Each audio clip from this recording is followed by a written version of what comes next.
Chris Martin here in the Martin Museum. So let's talk about C.F. Sr. Started out working with his father in Markneukirchen in Lower Saxony, making furniture. We don't know much more than that. We know he was apprenticed in the Cabinet Makers Guild, worked with his father briefly. We know he took an interest in the guitar. Now Markneukirchen back then, and really up until the time that the wall came down, was one of several cities in eastern Germany where they made musical instruments. One of the instruments Markneukirchen was famous for is what I call, and some people may take offense to this, the flea market Stradivarius. I actually got a chance to go to Markneukirchen after the wall came down, and they had a museum dedicated to musical instruments. Apparently Markneukirchen, when the wall was up, was a place that people from the east would go in the summer to recreate. They had a lot of music. I said to the museum director, why isn't there anything in the museum acknowledging C.F. Martin Sr.? And he said, oh, we knew all about him. And we were very proud of his work and his career. I said, yeah, so why isn't there anything on display in the museum? And he said, well, it was illegal. I said, what was illegal? He said, back when the wall was up, it was illegal to acknowledge the existence of anyone who left. I said, he left in 1833. There was no wall. The gentleman who ran the museum said it didn't matter.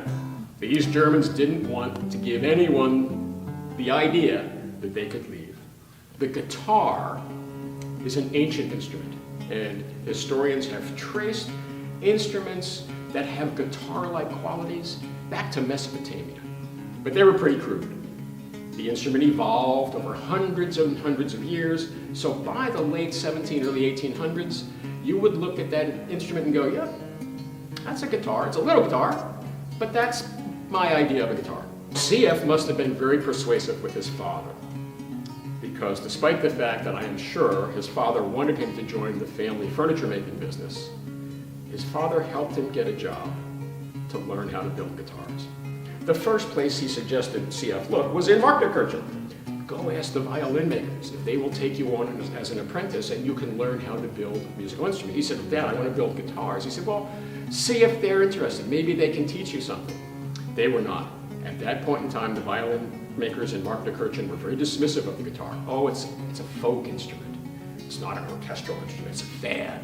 It's not going to last. And so they were like, nope, don't bother. Stick with furniture. Somehow or another, with his father's help, he got a job at the Stauffer workshop in Vienna, Austria, at the age of 15. He had already apprenticed as a cabinet maker, and now, as a young man, he's learning an entire new skill. Worked and lived in Vienna, worked with Mr. Stauffer for several years, learned how to build Stauffer-style guitars, befriended an older co-worker, and as often happens, they got a little moxie and said, you know what, we're going to go off on our own. We're going to start our own guitar building business in Vienna, which they did. It was not successful. There was one bit of success that came out of that partnership. My great-great-great-grandfather married that gentleman's daughter, and they had a son, and C.F. decided to go back to Markneukirchen and hang out his shingle. Now that he knew what he was doing, he wanted to take his bride back to where he grew up and start his career as a guitar builder in a town of musical instrument makers. So he comes back home, and lo and behold, while he was away, the violin makers came to the realization that the guitar was not a fad, and it's becoming more and more popular, and so they got into the guitar business. And C.F. comes and says, this is great, we can all do it together, and they go, slow down there, buddy. You're not apprenticed.